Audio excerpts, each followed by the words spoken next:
Labari mai daɗi.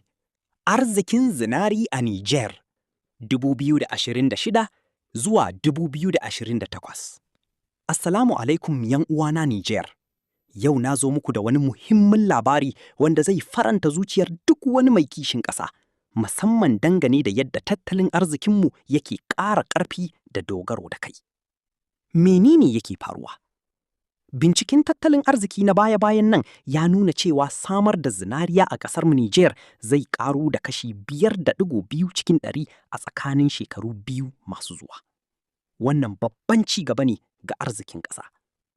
Ranar wannan sanarwa, wannan hasashen ya fito ne tun lokacin da aka amince da kasafin kuɗin ƙasa na shekarar 2026 a ƙarshen watan Disamba na shekarar 2025. Kuma masana sun tabbatar da wannan bayani a farkon watan Janairu na shekarar 2026. Wannan shine shirin da ƙasarmu ta ɗauka don gina gobe mai kyau. Me yasa wannan labarin yake da muhimmanci a gare mu? Na farko, dogaro da kai. Madadin mu dogara da bashi ko tallafi daga waje, Niger tana amfani da arzikin cikinta kamar zinari don biyan bukatun jama'a. Na biyu, kasafin kuɗi. Wannan ƙaruwar samar da zinari za ta taimaka wajen ciki kasafin kuɗin ƙasarmu na shekarar 2026 wanda ya kai kusan biliyan 2,922 na kuɗin CFA. Na uku, ayyukan yi.